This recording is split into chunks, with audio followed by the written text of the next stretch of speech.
Assalamualaikum warahmatullahi wabarakatuh. Maaf sebelumnya kepada dosen saya Dita Lestari MPDSI, karena saya membuat video penjelasan saja karena saya lagi isolasi mandiri. Oke, perkenalkan, nama saya Nofrian Trias Permadi dengan NIM 2011230027, kelas Tadris Bahasa Inggris kelas 2A. Baiklah, saya akan menjelaskan apa itu diskalkulia. Diskalkulia berasal dari bahasa Yunani yang artinya adalah ketidakmampuan berhitung. Awalan, DYS berarti ketidakmampuan, sedangkan kalkulus berarti kerikil, mani, dekak, atau kelereng. Karena zaman dahulu menghitung dengan alat bantu kerikil, maka dari sinilah istilah diskalkulia berasal. Salah satu ciri diskalkulia yaitu kekacauan dalam berhitung, sehingga dapat dikatakan sebagai suatu ketidakmampuan belajar, learning disability. Penyebab dari diskalkulia yaitu ketidakmampuan berhitung yang penyebabnya gangguan pada sistem saraf pusat. Hal tersebut lemah terhadap konsep arah dan waktu, serta terjadinya gangguan memori. Selain hal tersebut, siswa juga mengalami kesulitan dalam membedakan bentuk geometrik, simbolik, konsep angka, bahkan kesulitan dalam melakukan operasi matematika seperti operasi penjumlahan, pengurangan, perkalian, serta pembagian dengan mahir. Siswa yang mengalami kesulitan tersebut juga dapat diartikan sebagai math difficulty, yang artinya gangguan pada kemampuan berhitung secara matematis. Ketidakmampuan ini dapat dilihat secara kuantitatif yang terbagi menjadi bentuk ketidakmampuan berhitung, counting, juga ketidakmampuan mengkalkulasi, calculate. Ciri yang dialami siswa yang terkena gangguan ini ditunjukkan dengan ketidakmampuan dalam memahami proses-proses terkait matematis yang dapat dilihat dengan munculnya kesulitan belajar dan menyelesaikan tugas yang bersangkutan dengan simbol matematis maupun angka. Diskalkulia adalah kesulitan belajar yang dialami oleh seorang anak yang ditandai dengan kesulitan dalam berhitung. Pada pembelajaran, siswa juga mengalami kesulitan belajar akan tampak ketika dirinya tidak mampu memahami konsep-konsep hitung yang mengenali simbol aritmatika seperti tambah, kurang, bagi, kali, dan akar. Itu penjelasan menurut Astuti et al. 2014. Diskalkulia dapat juga didefinisikan sebagai kesulitan belajar matematika atau diskalkulia yang merupakan ketidakmampuan dalam melaksanakan keterampilan matematika dengan kapasitas intelektual pada diri seseorang. Selain itu, pengertian diskalkulia juga dapat diartikan sebagai masalah yang dapat memberikan dampak terhadap pengoperasian perhitungan dalam matematika. Jenis-jenis diskalkulia. Menurut Patricia dan Zamzam pada tahun 2019, beberapa jenis diskalkulia yaitu terdiri dari 1. Diskalkulia kuantitatif adalah siswa yang mengalami kesulitan dalam keterampilan menghitung dan mengkalkulasi. 2. Diskalkulia kualitatif adalah siswa mengalami kesulitan menguasai keterampilan yang diperlukan dalam melakukan operasi matematika seperti penambahan, pengurangan, perkalian, pembagian, dan akar kuadrat.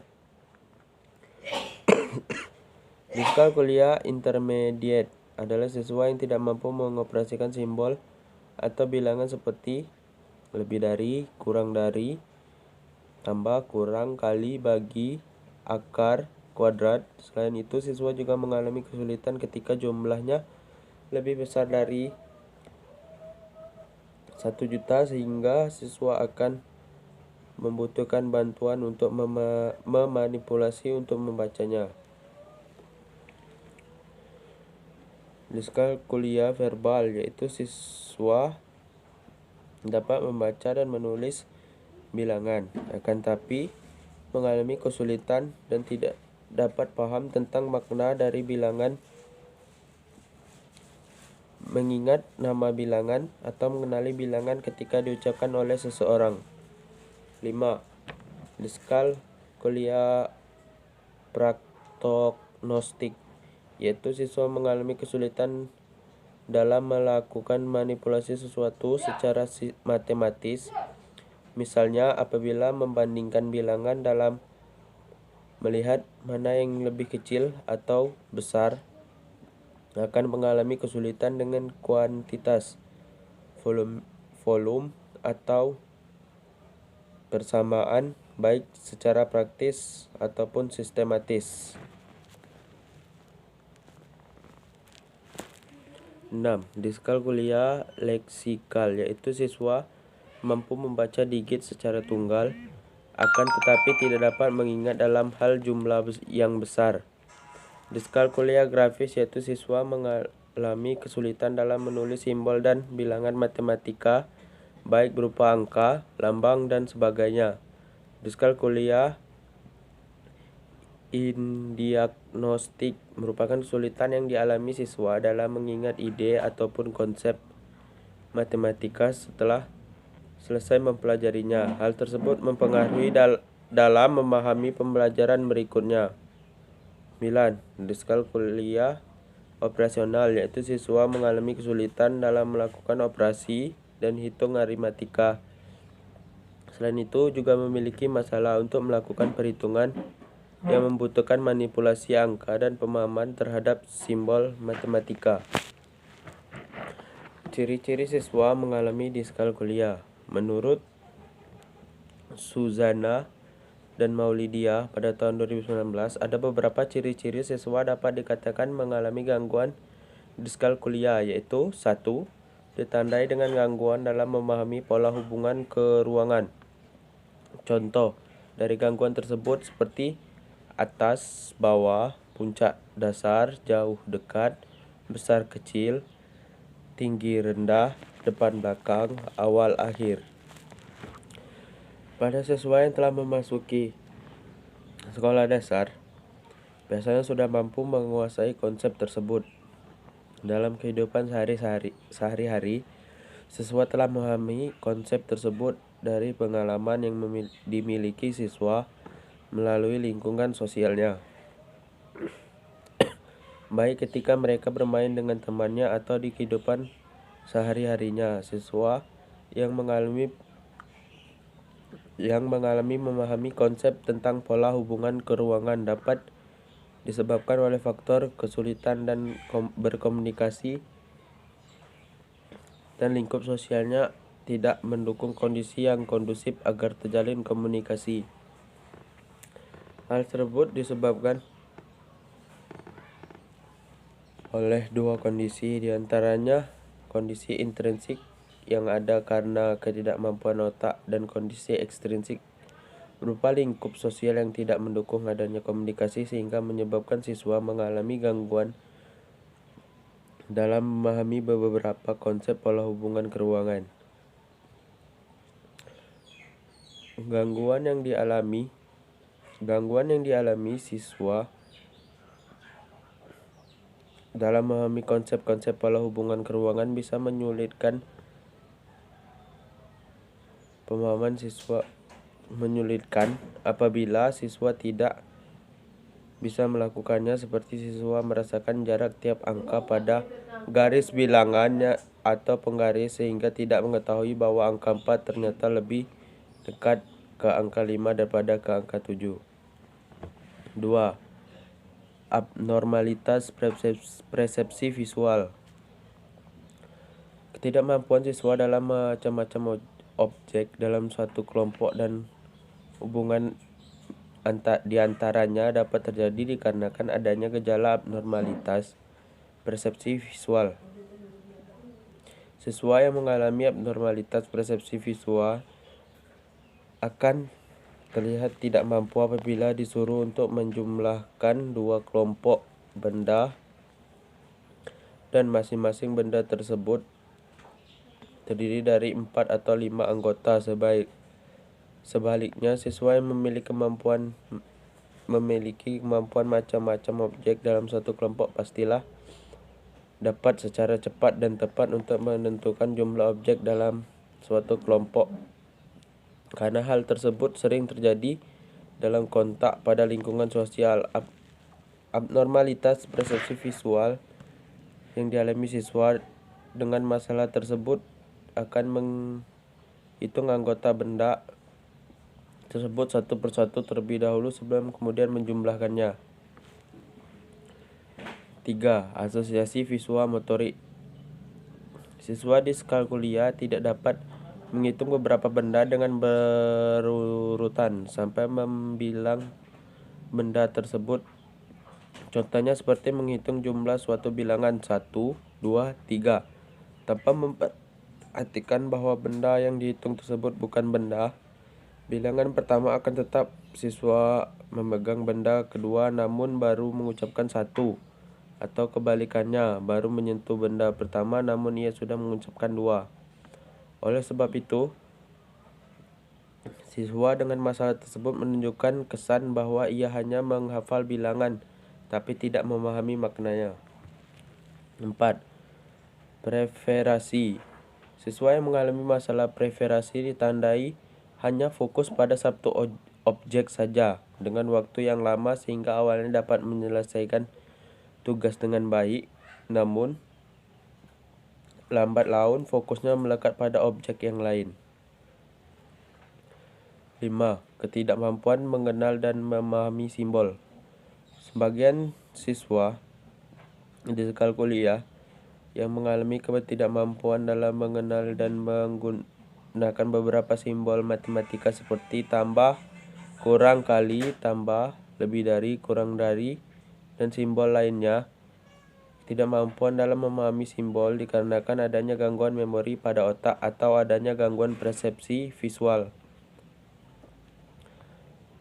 6. Gangguan penghayatan tubuh. Siswa yang mengalami kesulitan berhitung dapat ditandai dengan adanya gangguan penghayatan tubuh atau body image. Siswa yang mengalami masalah ini akan merasa sukar untuk memahami hubungan dari bagian-bagian tubuhnya sendiri. Gangguan yang dialami siswa tersebut seperti siswa disuruh menggambar bagian tubuh manusia, maka ia akan lakukan adalah menggambar dengan beberapa bagian yang tidak lengkap atau menempatkan bagian tubuh pada posisi yang tidak tepat. Contohnya, kaki diletakkan di tangan, atau bagian telinga diletakkan di hidung, atau bagian mata diletakkan di bagian mulut, dan sebagainya. 7.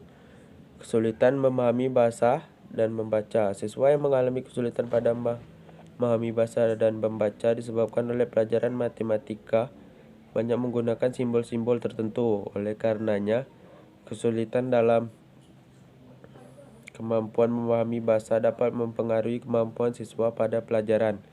Seperti halnya soal matematika yang didesain berbentuk soal cerita, menuntut kemampuan membaca untuk menyelesaikan sehingga siswa mengalami kesulitan memahami bahasa dan membaca susah untuk menyelesaikan soal tersebut. Faktor-faktor yang mempengaruhi diskalkulia. Faktor fisiologis. Faktor fisiologis mencakup kesehatan fisik, pertimbangan neurologis, dan jenis kelamin. Kelelahan juga merupakan kondisi yang tidak menguntungkan bagi anak untuk belajar, khususnya belajar membaca. Gangguan pada alat bicara, alat pendengaran, dan alat penglihatan bisa memperlambat kemajuan belajar membaca anak. Guru harus sensitif terhadap gangguan yang dialami seorang anak. Semakin cepat guru mengetahuinya, makin cepat pula masalah anak dapat diselesaikan. 2. Faktor intelektual. Secara umum, inteligensi anak tidak sepenuhnya mempengaruhi berhasil atau tidaknya anak dalam membaca permulaan. Faktor metode mengajar guru, prosedur, dan kemampuan guru juga turut mempengaruhi kemampuan membaca permulaan anak. Ketiga, faktor lingkungan. Faktor lingkungan juga mempengaruhi kemampuan membaca siswa. Lingkungan dapat membantu pribadi, sikap, nilai, dan kemampuan bahasa anak. Kondisi di rumah mempengaruhi pribadi dan penyesuaian diri anak dalam masyarakat. Kondisi ini pada gilirannya dapat membantu anak dan dapat juga menghalangi anak belajar membaca. Faktor sosial ekonomi, orang tua, dan lingkungan merupakan faktor yang mempengaruhi lingkungan rumah siswa. Beberapa penelitian memperlihatkan bahwa status sosial ekonomi siswa mempengaruhi kemampuan verbal siswa. Anak-anak yang mendapat contoh bahasa yang baik dari orang dewasa serta orang tua yang berbicara mendorong anak-anak mereka berbicara akan mendukung perkembangan bahasa dan inteligensi anak. 4. Faktor psikologis. Faktor psikologis mencakup motivasi, minat, dan kematangan sosial.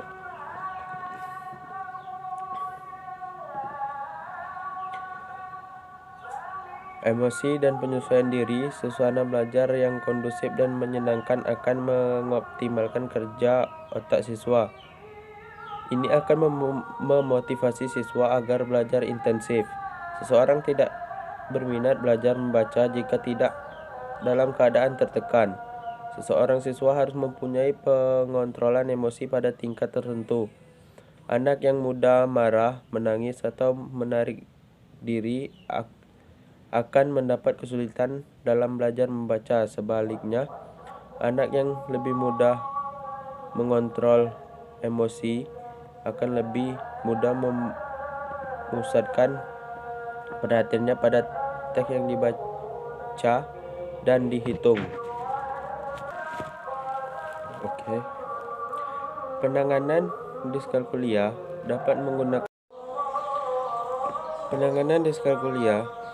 dapat menggunakan terapi dan pendidikan remedial dengan tujuan untuk menyisihkan masalah yang dihadapi sehingga dapat membantu mencapai potensi anak secara maksimal. Terapi diskalkulia harus berdasarkan tingkat kesulitan atau defisit yang sesuai dengan usianya. Ada beberapa hal yang dapat dilakukan untuk menangani diskalkulia, antara lain gunakan gambar, grafik, atau kata-kata untuk membantu pemahaman anak. Contohnya, ibu membeli jeruk seharga 5.000. Gambarkan buah jeruk dan uang kertas seharga 5.000. Hubungkan konsep matematika dengan kehidupan sehari-hari, misalnya ketika menghitung piring sehabis makan atau mengelompokkan benda sesuai dengan warna lalu menjumlahkannya dapat mempermudah anak berhitung. Buat pelajaran matematika menjadi sesuatu yang menarik. Anda bisa menggunakan media komputer atau kalkulator. Lakukan latihan secara kontinu dan teratur. Cara mengatasi diskalkulia bisa dengan cara mengubah pembelajaran supaya memori bisa hidup kembali. Misalnya, penggunaan warna-warna yang melambangkan angka. Kelainan diskalkulia juga bisa berkomplikasi dengan kelainan lain, misalnya autis. Anak-anak dengan kesulitan belajar belum tentu bodoh, tapi bisa jadi dia mengalami kelainan komunikasi, sosialisasi, dan kreativitas seperti yang terjadi pada anak autis. Diskalkulia juga dapat dikaitkan dengan ketidakseimbangan orientasi otak kanan dan kiri yang imbasnya menimbulkan kesulitan orientasi matematika. Aktivitas fisik diduga ada hubungannya dengan anak kesulitan geometri atau bangun ruang. Ada juga yang mengatakan bahwa diskalkulia terkait dengan kelainan pada motorik sehingga terapi yang bisa diberikan untuk memperbaiki saraf motoriknya. Diagnosa diskalkulia harus dilakukan oleh spesialis yang berkompeten di bidangnya berdasarkan serangkaian tes dan observasi yang valid dan terpercaya. Bentuk terapi atau treatment yang akan diberikan pun harus berdasarkan evaluasi terhadap kemampuan dan tingkat hambatan anak secara detail dan menyeluruh. Adapun terapi pada anak diskalkulia yang dapat dilakukan oleh guru di kelas sebagai berikut. 1. Guru dan orang tua harus menyadari taraf perkembangan anak. 2. Pendekatan sistematis yang dengan alokasi waktu yang tepat buat anak. 3. Perlu strategi belajar yang efektif dan memancing anak untuk mempertanyakan matematika dalam dirinya. 4. Pelatihan dan bimbingan buat anak-anak yang akan membantu pemecahan masalah dalam menghadapi kesulitan pelajaran matematika. 3. Memfamiliarisasikan konsep matematika yang rumit dengan cermat. Dengan cara ini mempermudah anak untuk mengerti konsep matematika. 6. Tulis angka-angka di atas kertas untuk mempermudah anak melihat dan menuliskan urutan angka-angka untuk membantu memahami konsep angka secara keseluruhan. Baiklah, mungkin itu saja yang dapat saya jelaskan dan saya sampaikan. Terima kasih. Jika ada salah kata-kata saya minta maaf, kepada Allah saya mohon ampun. Wabillahi taufiq wal hidayah. Wassalamualaikum warahmatullahi wabarakatuh.